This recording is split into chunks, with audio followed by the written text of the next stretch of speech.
बच्चों, क्या तुम उस एक्सपेरिमेंट के बारे में जानते हो जिसमें एक वैक्यूम चैम्बर के अंदर एक फेदर और एक बॉल को एक साथ ड्रॉप किया गया था और दोनों ग्राउंड पर एक साथ एक ही टाइम पर पहुंचेंगे। लेकिन क्या तुम जानते हो कि ऐसा एक्चुअली में होता भी है वैक्यूम में? हम नॉर्मली एयर में जब एक पेपर या एक फेदर को एक स्टोन के साथ एक साथ थ्रो करते हैं तो जो फेदर होता है वो काफी लेट पहुंचता है, स्टोन बहुत पहले पहुंच जाता है। लेकिन यही एक्सपेरिमेंट जब वैक्यूम में किया गया तो इट वाज ऑब्जर्व्ड कि दोनों एक साथ अर्थ पर पहुंचते हैं। तो आज इसी बारे में हम बहुत सारी चीजें डिस्कस करने वाले हैं। मेन आज हम डिस्कस करेंगे एक्सेलरेशन ड्यू टू ग्रेविटी। तो आज की जो हमारी पूरी क्लास है वो बेस्ड है एक्सेलरेशन ड्यू टू ग्रेविटी पर। तो चलो शुरू करते हैं एक्सेलरेशन ड्यू टू ग्रेविटी के बारे में। पर बिफोर दैट एक चीज और भी जान ले कि हम लोगों का एक व्हाट्सएप चैनल भी है जो हमने क्लास 9th 10th सब क्लासों के लिए अलग अलग व्हाट्सएप चैनल बना रखे हैं तुम्हारे बेनिफिट के लिए, जिसमें हम लोग डेली कुछ क्वेश्चंस पोस्ट करते हैं। तुम वो व्हाट्सएप चैनल ज्वाइन कर सकते हो, लिंक डिस्क्रिप्शन में है। तो चलो हम लोग स्टार्ट करते हैं आज फ्री फॉल के बारे में। अब ये फ्री फॉल क्या होता है? देखो, जब हम किसी भी ऑब्जेक्ट को रिलीज करते हैं किसी हाइट से तो वो नीचे की तरफ आता है। जब वो नीचे की तरफ आता है ऑब्जेक्ट, तो एयर उसके ऊपर अपनी कुछ रेजिस्टेंस फोर्स लगाती है। जैसे एक पेपर है तो तुम देखोगे जब पेपर नीचे आ रहा होता है तो पेपर जो है वो बिल्कुल सीधा नीचे नहीं आता, क्योंकि एयर की रेजिस्टिव फोर्स उसे उसकी स्पीड को स्लो कर देती है। स्पीड को स्लो कर देती है मतलब उसका एक्सेलरेशन जो है वो रिड्यूस करती है। अब फ्री फॉल का मतलब क्या है? जब कोई ऑब्जेक्ट ऊपर से नीचे की तरफ आ रहा है, मतलब फॉल तो हो ही रहा है, लेकिन it is falling under the action of gravity alone, उस समय ऐसे फॉल को बोला जाता है फ्री फॉल। फ्री फॉल का मतलब है when an object is falling under the action of gravity alone, मतलब उस पर सिर्फ एक ही फोर्स लग रही है। कौन सी? फोर्स ऑफ ग्रेविटी, जिसकी वजह से वो नीचे आ रहा है। इस समय जो फॉल है उसको फ्री फॉल कहते हैं। जैसे मैं एयर में अगर एक पेपर को या स्टोन को रिलीज करूंगा वो फ्री फॉल नहीं है, क्योंकि उस पर और भी फोर्स काम कर रही है, जैसे एयर की रेजिस्टिव फोर्स काम कर रही है। वहीं पे जब मैं उसको वैक्यूम चैम्बर में ड्रॉप करूंगा तब वहां पर वो फ्री फॉल माना जाएगा। अब जब कोई भी ऑब्जेक्ट फ्री फॉल में है, मतलब it is falling under the action of gravity alone, उस समय उस ऑब्जेक्ट में जो एक्सेलरेशन प्रोड्यूस होती है उस एक्सेलरेशन को बोला जाता है acceleration due to gravity. When an object is falling under the action of gravity alone, उस समय उसमें जो एक्सेलरेशन प्रोड्यूस होता है, देखो एक्सेलरेशन का मतलब तुम जानते हो rate of change of velocity होता है, how fast velocity is changing. तो एक्सेलरेशन ड्यू टू ग्रेविटी का मतलब है कि the acceleration produced in an object when it is falling under the action of gravity, that is अगर कोई object gravity के एक्शन में फॉल हो रहा है तो उसकी वेलोसिटी जिस रेट पर चेंज होती जाएगी वो एक्सेलरेशन ड्यू टू ग्रेविटी है। अब ये जो एक्सपेरिमेंट है, जब वैक्यूम में ये एक्सपेरिमेंट किया गया तो ये देखा गया कि ये जो बॉल है और जो फेदर है ये अर्थ पर सेम टाइम पर पहुंचते हैं। वैक्यूम चैम्बर में ये दोनों अर्थ पर एक ही टाइम पर पहुंचते हैं। इसका ये मतलब है कि जो एक्सेलरेशन ड्यू टू ग्रेविटी है वो ऑब्जेक्ट के मास पर तो डिपेंड नहीं करती है ना। ऑब्जेक्ट का मास, जैसे बॉल का मास जो है वो हैवी है, ज्यादा है, और जो फेदर है उसका मास तो बहुत ही कम है, फेदर इज वेरी लाइट। तो दोनों का मास बहुत डिफरेंट है, पर फिर भी दोनों अर्थ पर एक साथ पहुंचते हैं। तो ये एक्सपेरिमेंटली हमने देखा। इसका मतलब इनके मासेस से इनकी एक्सेलरेशन पे कोई फर्क नहीं पड़ता। अर्थ जब इन दोनों को पुल कर रही है तो दोनों में इक्वल एक्सेलरेशन प्रोड्यूस करती है। ध्यान रखना, एक्सेलरेशन इक्वल होता है, फोर्स इक्वल नहीं होती। तो अर्थ दोनों पर इक्वल एक्सेलरेशन एक्सर्ट कर रही है, जिससे ये दोनों अर्थ पर सेम टाइम पर पहुंचते हैं। अब ये acceleration due to gravity object के मास पर डिपेंडेंट क्यों नहीं है, तो ये भी हम लोग यहां पर डिस्कस करेंगे और इसको मैथमेटिकली डिराइव करके दिखाएंगे कि acceleration due to gravity object के मास के ऊपर डिपेंडेंट नहीं होती। तो चलो यही आज हम सबसे पहले डिस्कस करेंगे कि फ्री फॉल में जब एक ऑब्जेक्ट है तब उसमें जो एक्सेलरेशन प्रोड्यूस हो रही है, मतलब एक्सेलरेशन ड्यू टू ग्रेविटी, वो ऑब्जेक्ट के मास पर डिपेंडेंट नहीं होती। नाउ उसके लिए हम लोग यूज करेंगे न्यूटन्स लॉ ऑफ ग्रेविटेशन। देखो, न्यूटन्स लॉ ऑफ ग्रेविटेशन क्या कहता है कि अगर दो ऑब्जेक्ट हैं जिनका मास है m1 और m2, which are separated by a distance d। तो इन दोनों के बीच में लगने वाली जो फोर्स है, न्यूटन ने क्या बोला था कि यूनिवर्स में जितने भी दो ऑब्जेक्ट्स हैं उन ऑब्जेक्ट के बीच में एक फोर्स ऑफ अट्रैक्शन काम करती है, और वो फोर्स ऑफ एक्शन उन दोनों के ऑब्जेक्ट के मासेस के प्रोडक्ट और साथ ही साथ उन दोनों के डिस्टेंस पर डिपेंड करती है। तो न्यूटन्स लॉ ऑफ ग्रेविटेशन के हिसाब से F is equals to G m1 m2 upon d square होता है, और न्यूटन्स लॉ ऑफ ग्रेविटेशन पर भी मैं एक वीडियो बना रहा हूं, तो उसके एक दो दिन में ही मैं वो वीडियो भी अपलोड करूंगा, तो check out that video also. तो फोर्स ऑफ ग्रेविटेशन जो कि न्यूटन्स लॉ से निकाली जा सकती है वो निकलती है जी m1 m2 upon d square, जहां पर जी का मतलब है ग्रेविटेशनल कांस्टेंट। अब ये जो न्यूटन्स लॉ ऑफ ग्रेविटेशन से हमने ये पूरी फोर्स का फॉर्मूला बनाया, अब यही चीज हम लोग यूज करते हैं अर्थ और ऑब्जेक्ट के बीच में। तो लेट अस से कि वी हैव एन ऑब्जेक्ट, ये अर्थ है और ये ऑब्जेक्ट है। This object is falling towards अर्थ। ये ऑब्जेक्ट हमने यहां से रिलीज किया, ये अर्थ की तरफ फॉल हो रहा है, ठीक है। यहां पर जब हम मासेस की बात करें तो ये जो ऑब्जेक्ट है इसका मास ले लेते हैं स्मॉल m किलोग्राम, और अर्थ का मास ले लेते हैं m किलोग्राम। तो जब न्यूटन्स लॉ ऑफ ग्रेविटेशन से मैं इन दोनों के बीच की फोर्स निकालूंगा, फोर्स ऑफ अट्रैक्शन, तो वो फोर्स ऑफ अट्रैक्शन निकलेगी by using g into mass of object into mass of earth upon distance between the two. Distance between the two मतलब ऑब्जेक्ट और अर्थ के बीच का डिस्टेंस। अब न्यूटन्स लॉ ऑफ ग्रेविटेशन की क्या खास बात है कि जब हम डिस्टेंस बिटवीन द ऑब्जेक्ट निकालते हैं ना, तो एक्चुअली हम डिस्टेंस बाहर से नहीं निकालते। हम लोग जो ये डिस्टेंस लेते हैं ना, ये लेंगे इनके सेंटर से सेंटर का, सेंटर से सेंटर तक का डिस्टेंस लिया जाता है। तो इस हिसाब से अगर मैं ऑब्जेक्ट के सेंटर से अर्थ के सेंटर के बीच का डिस्टेंस लूं, तो ये ऑलमोस्ट अर्थ के रेडियस के इक्वल ही है। तो यहां पर distance between object and earth will be equal to radius of earth. तो यहां पर मैं डिस्टेंस की जगह पर मैं r स्क्वायर लगाऊंगा। यहां पर g तो ग्रेविटेशनल कांस्टेंट है ही, m मतलब मास of the object, capital M is mass of अर्थ, क्योंकि मैं फोर्स ऑफ ग्रेविटेशन अर्थ और ऑब्जेक्ट के बीच में निकाल रहा हूं। तो ये फोर्स ऑफ ग्रेविटेशन जो है वो इस फॉर्मूले से निकालेंगे, और नीचे r का मतलब है radius of earth which is actually the distance between object and the earth. ये फोर्स का फॉर्मूला निकला न्यूटन्स लॉ ऑफ ग्रेविटेशन से। अच्छा, Newton second law of motion के हिसाब से force is equals to mass into acceleration भी होता है। तो अगर सपोज करो मैं इस ऑब्जेक्ट पे लगने वाली फोर्स, अर्थ जो इस ऑब्जेक्ट के ऊपर फोर्स लगा रही है वो मैं निकालना चाहता हूं, तो न्यूटन का सेकंड लॉ जो है वो भी हमें ये फोर्स निकालने में हेल्प कर सकता है। तो न्यूटन का सेकंड लॉ क्या कहता है कि force exerted on an object is equal to the product of mass and acceleration.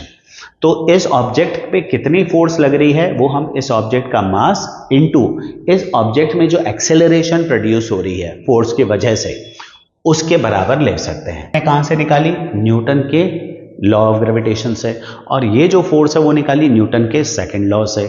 अब ये दोनों फोर्सेस इक्वल हैं। इक्वल क्यों है?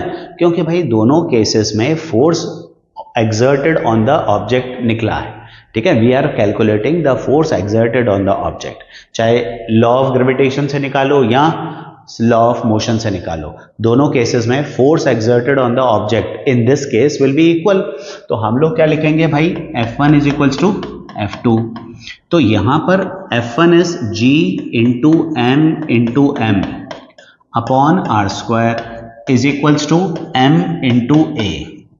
तो दोनों साइड्स में हम देखें स्मॉल m कट जाता है, तो A की जो वैल्यू निकल के आती है वो आती है GM अपॉन R स्क्वायर, जहां पर A का मतलब है acceleration produce in the object. जब हम इस ऑब्जेक्ट को रिलीज कर रहे हैं तो इसमें जो एक्सेलरेशन प्रोड्यूस हो रही है वो A है। G मतलब ग्रेविटेशनल कांस्टेंट, यहां पर कैपिटल M बचा है, तो कैपिटल M मतलब मास ऑफ अर्थ, और कैपिटल R मतलब रेडियस ऑफ अर्थ। तो यहां पर A का मतलब है एक्सेलरेशन, और एक्सेलरेशन अर्थ की वजह से जो हो रही है उसे बोलते हैं हम एक्सेलरेशन ड्यू टू ग्रेविटी, और इसको हम A की जगह पर G से रिप्रेजेंट करते हैं। है तो ये एक्सेलरेशन ही, पर हम A की जगह इसको G से रिप्रेजेंट कर रहे हैं because this is acceleration due to gravity. तो G यानी कि एक्सेलरेशन ड्यू टू ग्रेविटी का फॉर्मूला बन जाता है gm/r²। ये बन जाता है एक्सेलरेशन ड्यू टू ग्रेविटी का फॉर्मूला, जहां पर g का मतलब है एक्सेलरेशन ड्यू टू ग्रेविटी। इसका मतलब अगर तुम्हें एक्सेलरेशन ड्यू टू ग्रेविटी निकालनी है तो तुम्हें क्या चाहिए, अर्थ पर अगर एक्सेलरेशन ड्यू टू ग्रेविटी निकालनी है तो कैपिटल G चाहिए, ये तो कांस्टेंट होता है, m मतलब मास ऑफ अर्थ चाहिए, है ना, r मतलब रेडियस ऑफ अर्थ चाहिए। तो अगर मुझे acceleration due to gravity on earth निकालनी है तो उसके लिए मुझे मास ऑफ अर्थ और रेडियस ऑफ अर्थ चाहिए, ऑब्जेक्ट का मास नहीं चाहिए। इसमें ऑब्जेक्ट का मास यानी कि स्मॉल m कहीं नहीं आ रहा। तो ये एक्सप्रेशन शो करता है मैथमेटिकली कि अगर हमें एक्सेलरेशन ड्यू टू ग्रेविटी चाहिए तो उसके लिए मुझे ऑब्जेक्ट के मास की जरूरत बिल्कुल नहीं है। ऑब्जेक्ट का मास कैंसिल आउट हो गया है, वो यहां पर जरूरत ही नहीं पड़ रही। तो अब ये एक्सप्रेशन क्या शो करता है कि acceleration due to gravity is independent of the mass of the object. ये ऑब्जेक्ट के मास से इंडिपेंडेंट है, मतलब ऑब्जेक्ट के मास से कोई फर्क नहीं पड़ता। अगर एक 10 किलो की बॉल है या 10 ग्राम का फेदर है, दोनों का मास कुछ भी है, एक्सेलरेशन जो उनमें प्रोड्यूस होगी ना फ्री फॉल में, वो एक्सेलरेशन उनके मास पर कहीं डिपेंड नहीं करती। ये हमने यहां पर शो किया। ये भी एक बहुत बढ़िया और इंपॉर्टेंट क्वेश्चन बनता है जिसमें ये शो करते हैं कि acceleration due to gravity is independent of mass of the object. ये क्वेश्चन पूछा भी जाता है। तो अगर तुम्हें बोला जाए कि प्रूव करो कि acceleration due to gravity object के मास पर डिपेंडेंट नहीं है, तो हम इस तरह से शो कर सकते हैं। और अगर तुम्हें बोला जाए कि acceleration due to gravity on earth निकालो, find out the value of acceleration due to gravity on earth, तो अर्थ पर अगर एक्सेलरेशन ड्यू टू ग्रेविटी निकालनी है तो हम यहां पर सारी वैल्यूज पुट कर देंगे। यही हम लोग पूरा डिराइव करने के बाद हम लोग शो करेंगे कि भाई g is equals to capital G की वैल्यू होती है रफली 6.7 इंटू 10 की power -11। Mass of earth is 6 into 10 raise to power 24 kilogram upon radius of earth, ये हम रफली लेते हैं 6400 किलोमीटर्स। तो 6400 किलोमीटर्स का मतलब हो गया 6400 इंटू 1000 मीटर्स, जिसको मैं लिख सकता हूं 6.4 into 10 raise to power 6 whole square. अब जब मैं इसको पूरे को सॉल्व करूंगा 6.7 इंटू 6 इंटू 10 की पावर -11 इंटू 10 की पावर 24 अपॉन, नीचे हम लोग सॉल्व करते हैं होल स्क्वायर है ना, ध्यान रखना, 6.4 इंटू 6.4 और डिनोमिनेटर में एक्स्ट्रा आ रहा है 10 की पावर 6 की पावर 2 10 की पावर 12। तो अब मैं इस पूरे को मल्टीप्लाई और डिवाइड करूंगा तो मेरे पास आता है 0.98 और इसको जब मैं सॉल्व करता हूं 10 की पावर -11 प्लस 24 -12 सॉल्व करता हूं तो ये आता है 10। तो ये वैल्यू निकल के आती है 9.8 मीटर पर सेकंड स्क्वायर। मतलब acceleration due to gravity on earth की वैल्यू है 9.8 मीटर पर सेकंड स्क्वायर। अगर मुझे मून पर एक्सेलरेशन ड्यू टू ग्रेविटी निकालनी है तो मुझे यहां पर मास में अर्थ के मास की जगह मून का मास रखना होगा, रेडियस में अर्थ के रेडियस की जगह मून का रेडियस रखना होगा। तो acceleration due to gravity moon की निकल के आएगी। अभी मैंने सब कुछ वैल्यूज अर्थ की रखी हैं, तो ये जो एक्सेलरेशन ड्यू टू ग्रेविटी निकल के आई है 9.8 मीटर पर सेकंड स्क्वायर, ये है acceleration due to gravity on earth. And अगर तुम्हें किसी क्वेश्चन में बोला जाता है कि शो करो acceleration due to gravity object के मास पर डिपेंडेंट नहीं है, तो यहां पर लाकर छोड़ दो। और अगर क्वेश्चन में बोला जाता है भाई एक्सेलरेशन ड्यू टू ग्रेविटी की वैल्यू क्या है अर्थ पर, ये निकाल के दिखाओ, तो ये हम इस तरह से निकाल सकते हैं। ये काफी इंपॉर्टेंट होता है। अब एक्सेलरेशन ड्यू टू ग्रेविटी की वैल्यू मून पर कितनी है, हमें देखो ये ध्यान रखना है कि मून पर जो एक्सेलरेशन ड्यू टू ग्रेविटी है ना, वो अर्थ की एक्सेलरेशन ड्यू टू ग्रेविटी की अप्रोक्सीमेटली 1/6 है। मतलब मून पर जो ऑब्जेक्ट एक्सेलरेट हो रहा है मून की ग्रेविटी की वजह से, वो एक्सेलरेशन अर्थ के एक्सेलरेशन का ऑलमोस्ट 1/6 है। जैसे यहां पर आ रही है एक्सेलरेशन 9.8 मीटर पर सेकंड स्क्वायर, तो मून पे आएगी 1/6 ऑफ 9.8 मीटर पर सेकंड स्क्वायर, अप्रोक्सीमेटली 1.5 के करीब आती है। वो हम लोग यहां पर ये भी सॉल्व करके देखते हैं कि मून पर एक्सेलरेशन ड्यू टू ग्रेविटी 1/6 कैसे आती है। पर उसके लिए मुझे कुछ 2-3 बेसिक अजम्पशंस लेने होंगे, रफ एस्टिमेशंस लेने होंगे। तो हम लोग क्या करेंगे, हम बात करते हैं let us say about moon and earth. अब मून का मास अगर मैं m लेता हूं तो अर्थ का मास होता है 100 m। तो ये हमें पता है और तुम्हें भी ध्यान रखना है ये चीज कि अर्थ का जो मास होता है वो मून के मास का रफली 100 टाइम्स होता है।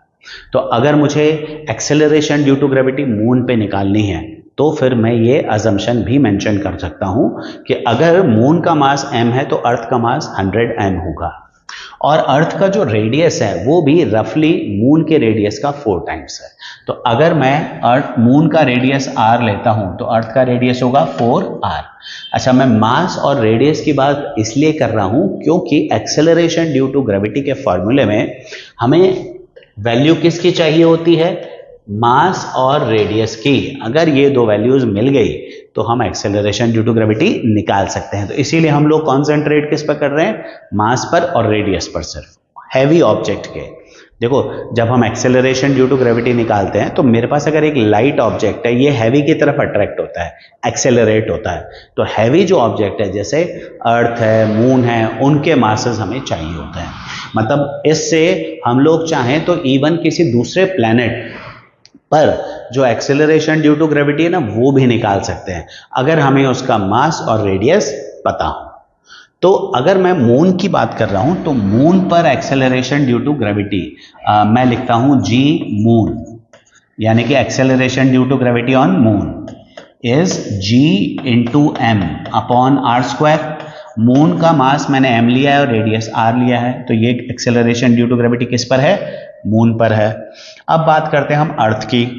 तो acceleration due to gravity on earth, तो अर्थ पर एक्सेलरेशन ड्यू टू ग्रेविटी निकालेंगे तो g इंटू एम की जगह मास ऑफ अर्थ रखेंगे। तो अर्थ का मास कितना है, 100 m। यहां पर 100 m क्योंकि हम मून के मास को m मान चुके हैं, अपॉन अर्थ का रेडियस, अगर ये r है मून का रेडियस, तो अर्थ का रेडियस 4r का होल स्क्वायर, जिसको हम सॉल्व करते हैं तो g into 100 m upon 16r square आता है। नाउ यहां पर तुम देखो, acceleration due to gravity on earth, इसको मैं आगे सॉल्व करता हूं तो ये आता है 100 अपॉन 16 इंटू क्या बच रहा है, gm अपॉन आर स्क्वायर। और gm अपॉन आर स्क्वायर क्या है, acceleration due to gravity on moon. तो हम यहां पर देखें g अर्थ यानी कि acceleration due to gravity on earth, ये आ रहा है 100 अपॉन 16। अब ये जो 100 अपॉन 16 है इसको यहां ले जाते हैं, यहां ले जाके हम लिखते हैं 16 अपॉन 100, और इस gm अपॉन आर स्क्वायर की जगह लिख सकते हैं g moon, acceleration due to gravity on moon. तो acceleration due to gravity on moon कितनी आ रही है, 16 upon 100 of acceleration due to gravity on earth. अब ये 16 अपॉन 100 को हम अप्रोक्सीमेटली 1 अपॉन 6 ले सकते हैं, एग्जैक्ट तो नहीं है पर रफली हम लोग इसको 1 अपॉन 6 ले सकते हैं। और एक्चुअली में अगर हमें हर चीज एग्जैक्ट चाहिए तो हमें उसके मासेस एग्जैक्ट लेने पड़ेंगे, तो रफली 1/6 आ जाती है। तो acceleration due to gravity on moon कितनी आएगी, दैट विल बी रफली 1/6 of acceleration due to gravity on earth. तो acceleration due to gravity on earth कितनी थी, 9.8। तो acceleration due to gravity on moon कितनी होगी, 1/6 ऑफ 9.8। अब एक्सेलरेशन ड्यू टू ग्रेविटी जो है वो हर अलग जगह पर अलग अलग होती है, क्योंकि acceleration due to gravity depend करती है दो चीजों पर, एक तो मास पर और एक रेडियस पर। यानी कि रेडियस चेंज होगा या फिर मास चेंज होगा तो acceleration due to gravity change हो जाती है। मून पर acceleration due to gravity earth की 1/6 है, तो ये भी हम यहां पर शो कर सकते हैं। तो एक्सेलरेशन ड्यू टू ग्रेविटी से रिलेटेड कुछ चीजें हैं जो कि तुम्हें यहां पर ध्यान रखनी है, ये इंपॉर्टेंट चीजें हैं, ठीक है। इनसे रिलेटेड तुम्हारे पास एग्जाम्स में क्वेश्चंस बिल्कुल बन सकते हैं, ठीक है। तो यहां पर ये चीजें हो गई। चलो, ये तो बात हुई एक्सेलरेशन ड्यू टू ग्रेविटी। तो एक फटाफट 2 मिनट का रिकैप कर लेते हैं। फ्री फॉल क्या है, सबसे पहले कि जब भी कोई ऑब्जेक्ट फॉल हो रहा है under the action of gravity alone. तो एक ऑब्जेक्ट अगर सिर्फ ग्रेविटी के एक्शन में फॉल हो रहा है तो उसको फ्री फॉल बोलेंगे। उस समय उस ऑब्जेक्ट में जो एक्सेलरेशन प्रोड्यूस हो रही है, मतलब जिस रेट पर उसकी वेलोसिटी चेंज हो रही है, उसे कहेंगे हम एक्सेलरेशन ड्यू टू ग्रेविटी। और ये acceleration due to gravity object के मास पर डिपेंड नहीं करती, मतलब चाहे तुम्हारे पास एक स्टोन हो या फेदर हो, दोनों में प्रोड्यूस होने वाली acceleration due to gravity same होगी अंडर फ्री फॉल। अब ये शो कैसे करेंगे कि एक्सेलरेशन ड्यू टू ग्रेविटी दोनों में सेम है? तो उसके लिए हम दो ऑब्जेक्ट जो है उन दोनों ऑब्जेक्ट के बात करते हैं। जैसे यहां पर हम बात करते हैं कि एक ऑब्जेक्ट है जिसका मास है m किलोग्राम, जो कि अर्थ की तरफ फॉल हो रहा है। हमने फोर्स ऑन द ऑब्जेक्ट ये निकाली, एक तो न्यूटन्स लॉ ऑफ ग्रेविटेशन से, एक न्यूटन लॉ ऑफ मोशन से। इनको कंपेयर करके जब हमने सॉल्व किया तो एक्सेलरेशन ड्यू टू ग्रेविटी का फॉर्मूला बन के आया gm/r²। और इस फॉर्मूले से ये शो होता है कि acceleration due to gravity object के मास पर डिपेंडेंट नहीं है, क्योंकि ऑब्जेक्ट का मास इस फॉर्मूले में कहीं काम नहीं आ रहा है। अगर हमें अर्थ पर एक्सेलरेशन ड्यू टू ग्रेविटी निकालनी है तो हम अर्थ का मास और अर्थ का रेडियस, उनकी वैल्यूज पुट करेंगे, कैलकुलेशन करेंगे, तो अर्थ पर acceleration due to gravity 9.8 metre पर सेकंड स्क्वायर आती है। और वहीं पे अगर हम acceleration due to gravity moon पर निकालना चाहते हैं तो मून पर एक्सेलरेशन ड्यू टू ग्रेविटी निकालने के लिए हमें ध्यान रखना है कि अर्थ का मास मून के मास का 100 टाइम्स है, अर्थ का रेडियस मून के रेडियस का 4 टाइम्स है। दोनों में एक्सेलरेशन ड्यू टू ग्रेविटी का फॉर्मूला लगाओ और वैल्यूज पुट करके हमें पता पड़ जाता है कि मून पर acceleration due to gravity earth की एक्सेलरेशन ड्यू टू ग्रेविटी की अप्रॉक्सीमेटली कितनी है? 1/6 है। तो ये ध्यान रखेंगे 1/6 है। तो एक्सेलरेशन ड्यू टू ग्रेविटी कौन कौन से फैक्टर्स पर डिपेंड करती है? तो acceleration due to gravity depend करती है मेनली दो चीजों पर, एक तो m और दूसरा r, mass of the heavy object and the radius of the heavy object. Capital G जो है ग्रेविटेशनल कांस्टेंट है, वो तो हर जगह कांस्टेंट रहेगा, उस पर कोई फर्क नहीं पड़ता। इवन अर्थ की अगर हम बात करें ना, तो अर्थ पर भी एक्सेलरेशन ड्यू टू ग्रेविटी जो है वो हर जगह पर सेम नहीं है। देखो, हमारी जो अर्थ है, हमारी अर्थ एक परफेक्ट स्फेयर नहीं है। हमारी अर्थ का जो रेडियस है वो पोल्स पर थोड़ा सा कम है, मतलब करीब देखो दे रखा है 12,714 किलोमीटर है डायमीटर है अर्थ का। ये कहाँ पर है? पोल्स पर। और वही इक्वेटर पे ये डायमीटर थोड़ा सा ज़्यादा है, 12,756 किलोमीटर। थोड़ा सा ही फर्क है, पर 40-50 किलोमीटर का फर्क है, पर फर्क है। तो पोल्स पर जो रेडियस है अर्थ का वो कंपैरेटिवली कम है इक्वेटर के। अब इसका क्या फर्क पड़ता है? देखो, फॉर्मूले के हिसाब से G जो है ये है gm/r²।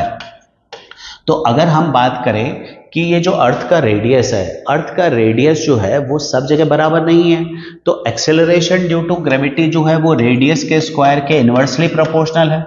इसका मतलब ये हो गया कि जैसे जैसे रेडियस बढ़ता जाएगा एक्सेलरेशन ड्यू टू ग्रेविटी कम होती जाएगी। तो उस हिसाब से देखें तो पोल्स पर जो रेडियस है वो स्लाइटली कम है। अब क्योंकि रेडियस कम है और एक्सेलरेशन ड्यू टू ग्रेविटी उसके इन्वर्सली प्रोपोर्शनल है, तो जैसे ही रेडियस कम है acceleration due to gravity poles पर बढ़ जाएगी। वहीं पे इक्वेटर पे रेडियस जो है वो स्लाइटली ज्यादा है अर्थ का, तो वहां पर एक्सेलरेशन ड्यू टू ग्रेविटी की वैल्यू स्लाइटली कम हो जाएगी। तो एक्सेलरेशन ड्यू टू ग्रेविटी जो होती है वो डिस्टेंस पर भी डिपेंड करती है, मास पर भी डिपेंड करती है। अब अर्थ के केस में मास तो पोल्स पर, इक्वेटर पर, मतलब अर्थ का मास तो सेम ही है, तो मास पर यहां डिपेंडेंट नहीं है। पर जैसे रेडियस चेंज हो रहा है तब वहां पर acceleration due to gravity change हो रही है। And similarly if you move above the surface of earth, अगर तुम अर्थ के सरफेस से ऊपर की तरफ मूव करते हो तो वहां भी एक्सेलरेशन ड्यू टू ग्रेविटी जो है वो बढ़ती जाती है। अब एक्सेलरेशन ड्यू टू ग्रेविटी जो है अर्थ पे अगर हम बात करें तो वो मैक्सिमम होती है हमारी क्रस्ट के ऊपर जहां हम प्रेजेंट हैं। अगर हम अर्थ के सरफेस से ऊपर जाते हैं या नीचे जाते हैं, वहां पर भी कुछ कैलकुलेशंस की जाती हैं मास के वेरिएशंस की वजह से, तो हमें ये पता पड़ता है कि एक्सेलरेशन ड्यू टू ग्रेविटी हम अर्थ के नीचे जाएंगे तो भी कम होती जाती है। तो अगर हम अर्थ के सेंटर में ही पहुंच जाएं तो वहां पर रेडियस हो जाता है तुम्हारा ऑलमोस्ट नेग्लिजिबल, और वहां पर एक्सेलरेशन ड्यू और मास भी ऑलमोस्ट नेग्लिजिबल, क्योंकि हम उसी पार्ट का मास लेते हैं। तो वहां पहुंचकर एक्सेलरेशन ड्यू टू ग्रेविटी जो हो जाती है वो हो जाती है ऑलमोस्ट जीरो। तो अगर तुमसे पूछा जाए कि भाई acceleration due to gravity change होती रहती है तो क्या ये कभी जीरो भी हो सकती है? बिल्कुल हो सकती है, अगर हम अर्थ के बिल्कुल सेंटर तक पहुंच जाते हैं। वर्चुअली अगर हम ये मान के चलें कि हम अर्थ के सेंटर पे हैं तो वहां पर एक्सेलरेशन ड्यू टू ग्रेविटी जो है वो जीरो हो जाती है। तो ये हमने कुछ बातें डिस्कस करी कि एक्सेलरेशन ड्यू टू ग्रेविटी क्या होती है, एक्सेलरेशन ड्यू टू ग्रेविटी कौन कौन से फैक्टर्स पर डिपेंड करती है, एक्सेलरेशन ड्यू टू ग्रेविटी का फॉर्मूला क्या है। एक्सेलरेशन ड्यू टू ग्रेविटी का फॉर्मूला हमने निकाला gm/r²। और इसके अलावा एक्सेलरेशन ड्यू टू ग्रेविटी में क्या वेरिएशंस होते हैं थोड़े बहुत वो भी हमने यहाँ पर डिस्कस किए। ठीक है, अब इस चैनल को सब्सक्राइब करना है और साथ ही साथ एक लाइक भी बना